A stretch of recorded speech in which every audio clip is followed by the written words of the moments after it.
Welcome into the Roto Wire Soccer Show.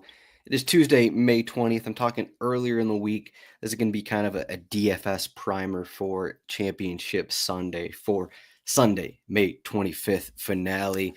Uh, we're going to have a few more things coming up. This is just going to be a quick show, less than 30 minutes. Going to run over some historical numbers, going to look back at some prior winners of King of the Pitch, going to look back at some prior numbers and kind of use that and give some early thoughts on the games and just overall strategy. Not really diving into, of course, the slate isn't even up yet at DraftKings. I'm not sure if it is up at, I don't think it's up at FanDuel either. So the slates aren't up yet. But I'm just going to, chat about what we're expecting here because a 10-game slate is completely different than what we've dealt with all season. I think there's been, there's bigger Champions League slates where it's, I don't even know if we had 8 gamers. Can't remember that far back, 6 gamers, however many. For most part, Premier League, we're talking, there's a lot of 3 gamers, 4, 5, even 5 gamers. There hasn't really been a ton of 5 gamers that we've talked about on Saturday this season. So 10 gamers is almost a completely different game. We have to look at it a completely different way. And that's kind of what this show is. And if you're watching live, shoot me any questions. I'll get to those at some point. But so shout out to Jeff for checking this out live. Put the show up about an hour ago. Didn't really have a good time later in the week. So doing this Tuesday. So ROTO15, that's 15% off any RotoWire subscription. But if you're listening to this, assume you're subscribed to RotoWire because I assume you use our cheat sheets. I will be using our cheat sheets. We got a couple games up in the Premier League today, but as usual, we got our usual stuff over at this site. And have to focus on which teams have something to play for. Yep, top 7. Yep, I look back last season, I think there's only 2 games that actually mattered. Now I believe it's 4 games that have meaning. I am going to talk about meaning and how we attack that in terms of DFS. So let's kind of get into it. Actually, I'll start with a little bit of a schedule here. So I'm going to be doing, I decided right before the show. I don't know if I'm putting too much pressure on myself here, but I think I'm going to write a FanDuel article this week. So a FanDuel article and a DraftKings article. Last year we went heavy with Jack Burkhardt. I think we had a cash and GPP article, but I think I'm just gonna do a DraftKings article, FanDuel article, kind of use the pasty guy projections as some help. Again, those are going to be posted in the RotoWire Discord, rotowire.com/chat.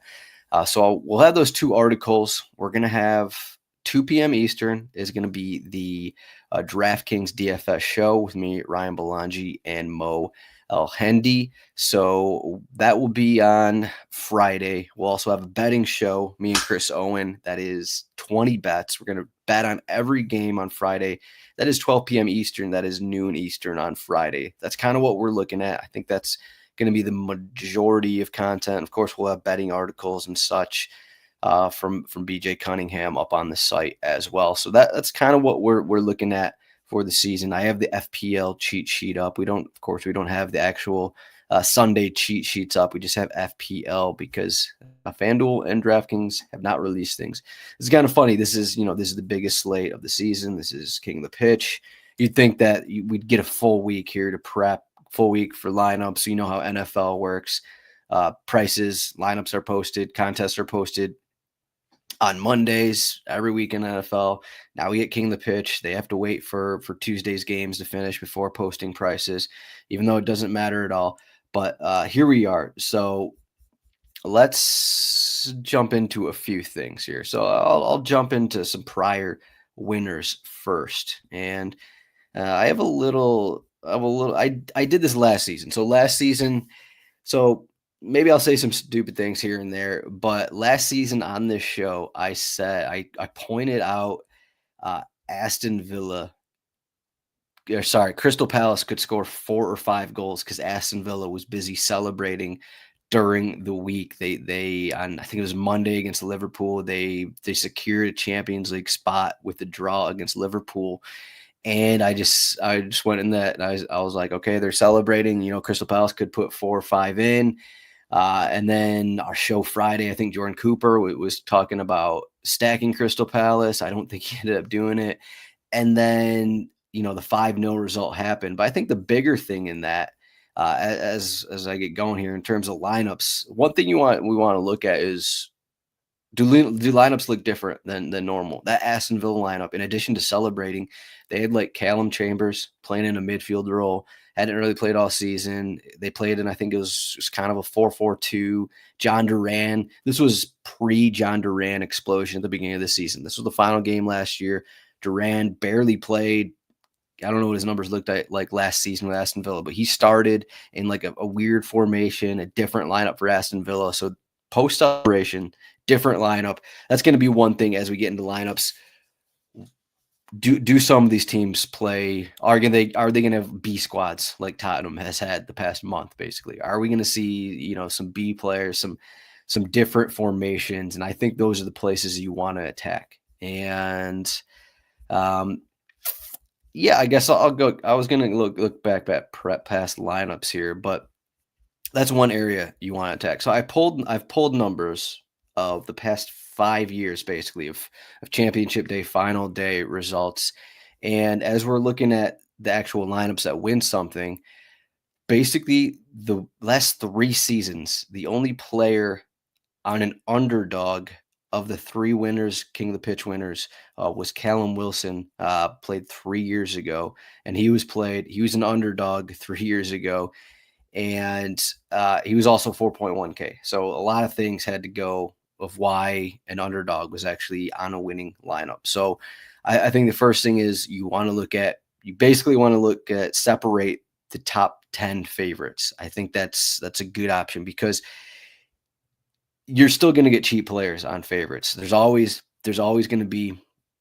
I said at the top of the show, this is completely different than usual. You're going to have sub 4K players. As we look at past winning lineups, there's going to be a ton of sub 5K players that look very enticing. You're going to have 3K players who are really popular because they get a random start. They're super cheap. They're cheaper than they should be. And that's going to be on some of the favorites here. So a lot of these underdogs should just be completely ignored. I think that maybe that shouldn't be said, but I think that when actually looking at lineups, when we now get 75 minutes for these to come out. Granted, it takes a while for the confirmed lineup still to come in at DraftKings, but there's going to be changes. There's going to be changes Sunday. We don't know. There's no guarantee who's going to be starting for any of these teams, what any of these teams look like. Maybe outside of the teams that they have to win, must-win situations. Of course, we have those situations where there's not going to be too many changes there. But I think a good separator, okay, we look at the top 10 teams. We look at I know people will want to focus on the ones who actually have something to play for, but that doesn't mean that those are the only teams you should look at. If we look back at basically, even last season, so Crystal Palace had that 5-0 win last season. They didn't have anything to play for. Aston Villa, we know early in the week, they got Champions League confirmation. But Crystal Palace was, if we remember, I don't know if they're the most informed, but at least top 2, top 3 informed team in the final couple months of the season. Like Olise was rolling.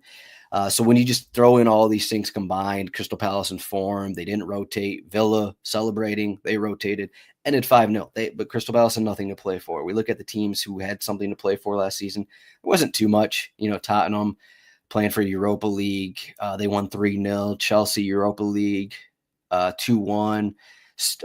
Newcastle was battling in that range. They won 4-2. Again, some of this is matchup. Some of this is something to play for. But the biggest favorites last season, Man City 3-1, Liverpool, Klopp's finale 2-0, Arsenal 2-1, nothing to play for. Fulham, they won 4-2, nothing to play for. They were the 8th, 7th biggest favorite last season. What is it? I think the 7th and 8th biggest favorite. Fulham and Newcastle both got 4 goals. But a lot of that was matchup. Brentford games can always pop off. We've seen that throughout the season. One of those was Brentford. One of those, I think Fulham played Luton Town. So you had that matchup in there. And going back to prior seasons in 2023-24 season, teams with most goals that season, Liverpool, nothing to play for, 4-4. They had that wild game against Southampton. Southampton, that was one of the teams, one of the bigger underdogs where they actually did score a lot of goals. I think maybe of the past 5 seasons, maybe the only team, maybe the only underdog to score more than 2 goals. I guess there was a time where Tottenham scored 4 goals. I think it was 4 seasons ago. Tottenham were playing for a top 7 spot. They ended up winning 4-2. This is 4. I'm going all over the place here, but needless to say, it's more of it. Just because a team has something to play for doesn't mean they're a lock. We look at the odds here. We look at the odds. Arsenal are now the biggest favorite. This actually just changed this morning because Bournemouth were the biggest favorite. That changed in the past few hours. I believe the win percentage for Bournemouth was 73, 74%, and Arsenal were 71. So that's changed. I don't know why. There's no reason really for it. Either way, so we look at this. Okay, Arsenal, they have Champions League, but they are playing Southampton. We've seen Southampton's lineups. We could get even more rotation. It's hard to say what we're going to get from Southampton, but we could get more. Seen them play the last couple weeks without Kyle Walker-Peters, kind of, more or less B squad players, James Bree and Wellington. Haven't really played much this season. I guess the bigger thing here is they lost 2 center backs last week. So Bednarek was injured going into last week. Howard Bellis also got injured in the game. We could see this guy, Kai Sanda, get the start. And if we're getting Nathan Wood, we're getting basically B, C squad players from Southampton, already the worst team. I know they're at home, but against Arsenal, that's definitely going to be a spot that people want to target. Bournemouth, Leicester just, celebrated Jamie Vardy, have been celebrating Jamie Vardy. Now Leicester are away from home. Bournemouth are at home. That's a good spot to target. Everton going to be they have been celebrating all week. The final Goodison Park match. We'll see what their lineup looks like. Again, they also have injuries. Branthwaite, I think he missed the last game or got injured in that last game. I think he got injured is what it was. But so Newcastle, must-win situation at home. We'll see what these lineups look like for Liverpool, Crystal Palace. Again, there are still some Tuesday games to be played. But like Liverpool's games have involved goals lately because they're not playing for anything. There's not a ton of care in the world. We'll see who starts for them. I'm not going to be overly relying on their forwards who all are seemingly likely to be subbed. But Crystal Palace, that lineup I think is going to be interesting. Well, maybe we'll see because again, they're celebrating FA Cup. They got a game Tuesday. Now it's a Sunday game, like where their head's going to be at. And then we have the Europa League games. I think either if Manchester United or Tottenham lose, I think no matter what, we're getting rotation for both those squads. They're going to be in Spain. They're going to be, so it's Tuesday. I think both traveled to Spain Tuesday. Maybe Tottenham went there Monday. Either way, so it's going to be Tuesday to probably Thursday, and they'll. I guess I don't know. I'm trying to come up with what their schedules are going to be following Europa League. I mean, one of those teams, the winner, could be celebrating until Friday. Maybe they celebrate Thursday in Spain for all we know. Either way, I think if whoever wins, they're going to be celebrating, and whoever loses, their season's already done. They're going to be down in the dumps. They're going to be rotated as well. So I kind of like Brighton are favored in this spot. They're slightly playing for, top 8 right here. There is like a very minimal chance that top 8 gets Europa Conference League. Brighton has the heads up on Brentford and Bournemouth, I believe is what it is. And then Aston Villa. If you look at Aston Villa's recent results at Old Trafford, not very good. But Manchester United, we're gonna see a rotated side. We'll see what that actually looks like. And then some of these other games. This might be the more difficult one to project here. West Ham against Ipswich.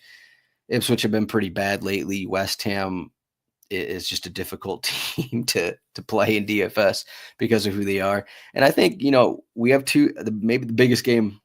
I think it is the biggest game, I guess, of a Sunday is Chelsea Nottingham Forest. But I also think it's the game you want to avoid in DFS. You see the implied total 3.03. It is the lowest. So I do think this actually might be the game you want to avoid. We'll see what the prices look like. Like, are we going to get to a stage of Alanga? Alanga has been 10K. How much is he going to be in this spot?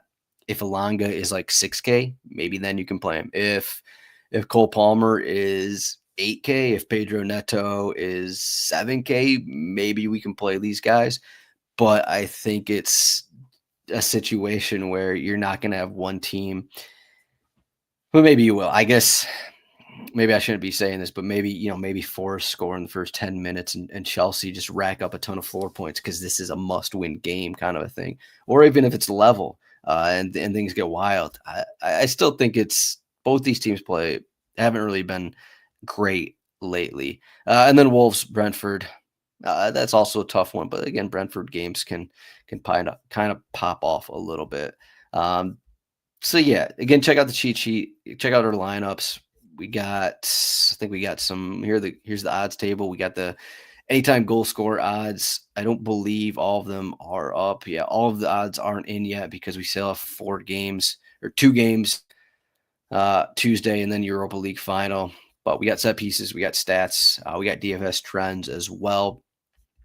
But yeah, let me get to these prior winners here and just try it before taking off. So prior winners here. So here's Berlangi's lineup. I did this last year, but here's kind of what we're looking at. There's always, as I was saying, there's always going to be a sub 4K-ish, sub 5K-ish player that is really popular. Like we have Zdroik right here, 4,800. We have Callum Wilson, 4,100, playing against Burnley. Zdroik, Arsenal are home against Everton. Everton had nothing to play for in that game. And then TAA, home against Wolves. He was 73%. These are all king of the pitch percentages. And you're always going to be able to find players who aren't popular. I think that is one thing that is different than your smaller slates. Like Odegaard, you'd think that Odegaard, I think, let me check here. 3 years ago, Arsenal were the second biggest favorite. And Odegaard, 6,400. He was 4% in king of the pitch. You're always going to find these players who aren't popular because, I mean, we're looking at this lineup is just like a lot of big names. Kane, Rafinha, Leeds were in a must-win spot in that situation. I think Tottenham were in I guess they were against Norwich, so maybe it didn't matter at all. Tottenham were playing for, I'm not sure I think they're playing for top 7 that season, top 4, maybe. Okay, I was looking at the wrong one. Arsenal were actually the 5th. The 5th biggest favorite. Tottenham were the 4th biggest favorite this season. And so things like that. So that was 3 years ago, 2 years ago. This is when Moneyball kind of dominated because he basically had 6 of the same players in every lineup, 7 players in the same lineup. He had these flag plants that he went with. And I mean, we look at the percentages. Enzo Fernandez was a guy that stuck out for him. Chelsea were home against Newcastle. Enzo was 3,700. I guess Chelsea just had nothing to play for, but they were at home against Newcastle. And Enzo was cheap. He must have had set pieces. I don't know of another reason. And he was 3,700. So just fit into that lineup. And you look at a guy like Matt Target in this situation, 2,900. He was 32%. He probably started over Trippier or something, ended up being super popular, 2,900. And then we look at some of the prices for these other guys. We look at these other games, stacking Arsenal against Wolverhampton. This was the year they're the second biggest favorite, but with nothing to play for. I think we got to point that out again because Arsenal, again, have nothing to play for this season. But I don't think that matters. Just because he has something to play for doesn't mean you need to play these guys. So you stack Arsenal in this one. You got Raya as goalkeeper as well. You got a couple of cheap guys. It doesn't matter who's popular, who's not, because you're not going to have a lineup where you're not going to have 3 people at 50+% because there's so many different options. There's not going to be players that stand out like that. Arsenal were the second biggest favorite in this slate, and their forward at 7,500 is 31%. Saka at 8,800 was 25%. Trossard, their other forward, was 10% at 7K.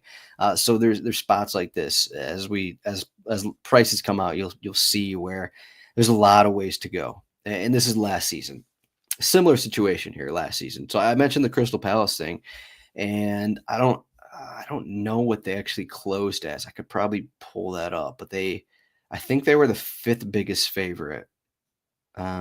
Sixth biggest favorite. It was in that range, fifth, sixth biggest favorite with nothing to play for. But then those Aston Villa lineups came out, and it was a weird formation. It was some weird players and weird spots, and Crystal Palace dominated, and no one really cared to look at it. Maybe because the prices were expensive, but Munoz, more of our guy this season. Munoz was 1.5% in this spot at 4,500. Olise, okay, yeah, he closed the season as maybe the best player in DFS. He was 9,700. Mateta, logical, the lone forward, lone striker, 8,300. And then Foden, you're basically, so in this lineup, you more or less have what, Foden floor, Olise floor, Kulusevski. I assume he had set pieces. Maybe Damon have set pieces. But, this is a smash spot, Tottenham. Even at Sheffield United, Tottenham were the fourth biggest favorite. I think they were playing for the Europa League in this one. So you basically get a cheap Kulusevski at 4,600. He's 38%. You get cheaper Porro at 5,500. And then the winning lineup, funny enough, 3K Van de Ven. You get 8 points. You get the clean sheet. So that's kind of what, just kind of looking at it. Doesn't, you don't have to be like, okay, I'm going to play 5 guys who have brace potential, when maybe you just want a bunch of floor points. Maybe you just want guys with floor points, and that'll be good enough. But again, okay, all these guys did score, so maybe I shouldn't say that. But also, one thing I noticed in these winning lineups is all these goalkeepers. So even in this, so Sells at Burnley, they were, I assume, Forrester, one of the smaller favorites, but Sells 4,800. He's 1%. Raya 4K. This is home against Man City. I did like this one, actually. I remember this game. Man City weren't a massive favorite. Brentford ended up winning that one 1-0. Neither team anything to play for, but Brentford a good home team. 20% Raya at 4K gets the winning clean sheet. Meslier 1.5%. All these goalkeepers, you basically don't want to spend above 5K at goalkeeper. I think that is a pretty safe rule. As we, there's 20 different teams, there's 20 different goalkeepers to pick from, and you don't want to be a situation where you're spending more than 5K in goalkeeper and getting less than 10 points, I guess. If you're spending 4K and getting 6 or 8 points, that's fine. That's not going to ruin your lineup. But if you are spending so much money at goalkeeper, that's going to take you off of goal scorers, kind of a thing. Maybe, once prices come out, there's going to be 3 4K guys who all stand out and are really awesome. But I think just like, if you want to check out Jack Burkhart's goalkeeper article, check it out, from written more than a year ago. Just RotoWire Jack Burkhart. I think that articles pop up, but the end of it, if you're new to the show, if you haven't listened, but the more teams that are on the slate, the less likely, the less of a reason you have to actually spend up at goalkeeper, because the massive variance, and just the fact that any goalkeeper could give up a goal, and we have these high in play totals, et cetera, et cetera. But those are the winning king of the pitch lineups from last 3 years, and that is kind of what I have here. So hopefully that was helpful. I think that is kind of all I wanted to go through. But just at the end of the day, obviously you're going to want guys who score goals. You're going to want guys who have a floor. Again, this is pre-prices, so there will be a lot of 5K guys who look intriguing. There will be 1 or 2 defenders or wing backs, fullbacks who are sub 5K who look really enticing. But again, focus on the favorites. And let me just end with just looking at, so the teams with stuff to play for. We can look at it. We can go, I kind of went through this already, but Arsenal, Bournemouth don't. Not really. I guess at the end of the day, maybe Bournemouth aren't going to rotate very much. They don't have a massive bench. So Bournemouth, however much you believe in, trying for top 8, I guess will be a question. But Fulham home against Manchester City, that's not a spot you want to target. I'm just talking top 8 right here. I thought the more I look at this Brentford Wolverhampton game, we'll see what this Wolverhampton group. Wolverhampton, Vitor Pereira has basically been talking about ending the season with wins consistently. I don't know what that's going to mean for this game, but Brentford, always a team in play for there to be goals. Really interested to see if Cunha actually starts in this game, because he basically is already on his way to Manchester United. So I think we could see Cunha dropped, and what's that going to mean for the rest of the team? Maybe floor, maybe goals for Brentford. Brighton again playing for the top 8 spot. I think they're 3 up. But okay, so the teams playing for Champions League, I'll get to really quickly. So Manchester City must-win spot. How much does that mean playing at Fulham? I'm not sure it means too much. I mean, it's just a difficult spot. They are the 5th biggest favorite, but are they going to be the team who scores 5 goals? Probably not. Probably not. I don't see it. But if Erling Haaland's 9K, or is that how are you gonna are you gonna fade Erling Haaland at 9K? Yeah, you'll fade him. There's a lot of places to go, but will you be surprised if Haaland gets a brace and 5 shots on this final day? Probably not. Nottingham Forest, again, I already talked about that Forest Chelsea game. I really like this Newcastle match here, home against Everton. Again, post Goodison celebration. We'll see about Isak's stats. That's going to be one thing. I think so. Gordon went 90 in that last game. Barnes has been going 90. He was subbed off early, so this bench will be interesting because Trippier's been out. Joelinton is out. Isak, we don't know his status. Jacob Murphy will be definitely a talking point, though he's another minutes concern guy. But Livramento playing as a wingback lately has shown somewhat of a better floor, maybe not, but either way, rotated Everton possible. Doucouré's final game, is he going to get the start? But we know that Everton's been celebrating. I really like the spot for Newcastle in a must-win spot. I'm not as big on Aston Villa in this situation, just because Manchester United have looked more cohesive as a B squad than a team like Tottenham, and Aston Villa have struggled at times. They definitely have struggled against Manchester United at Manchester United, but always a team that's hard to actually rely on. But you do have 90-minute players, and you do have players who are injured. Though Jacob Ramsey comes back from his suspension. I am kind of weary about playing Aston Villa. Brighton, I am also a little weary of playing Brighton because all these guys are going to sub off. We'll see what that starting 11 looks like, but Welbeck is one guy who hasn't been subbing off. And I think I covered pretty much all the teams. So Forest, Chelsea, Newcastle, Villa, and Manchester City. I think that's it in terms of Champions League. So yeah, that's kind of the breakdown. Hopefully this helped. I know it's a little bit of rambling, but hopefully some good information in here. Focus on the favorites. Not exactly focus on the teams that need something, but maybe when lineups come out. So once lineups come out, if you've used the projections in the past, it's gonna take about 30 minutes to update lineups in the projections. So the lineups will be updated in projections, and hopefully with about 45 minutes to spare, the projections will be ready to go for DraftKings and FanDuel. So if you use those, hoping for at least 45 minutes of usefulness, it won't be easy, but I'll try my best to do that within 30 minutes. It's not an easy process, but so again, going back to what I was saying, focus on the favorites, focus on different formations, focus on new players and starting 11s, especially in the midfield. New players in the midfield, new players in the back line.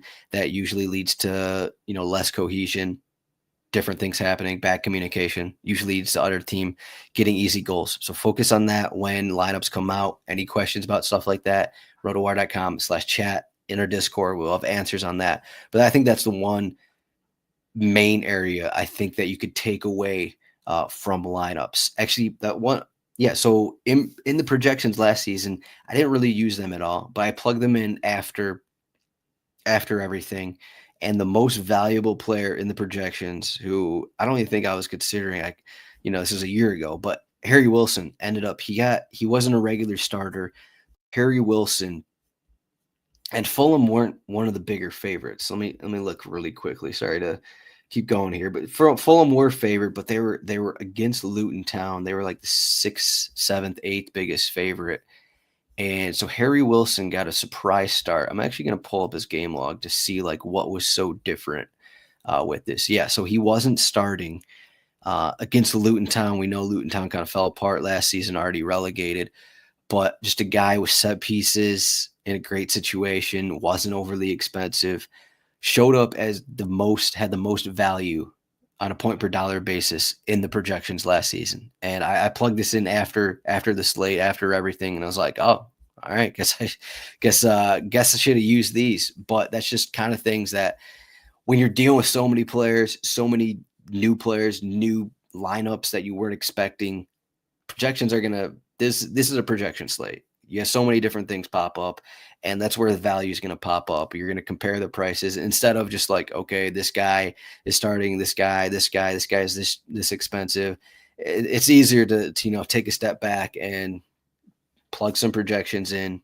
They're not going to be perfect because you're not going to project perfect minutes, but that is one thing I think that if you have good projections, which I think these ones are pretty in depth, the Passy Guy projections, I think that there will be some pretty good edges that you can find once lineups come out. And hopefully we can get those in FanDuel as well. So that's all I got.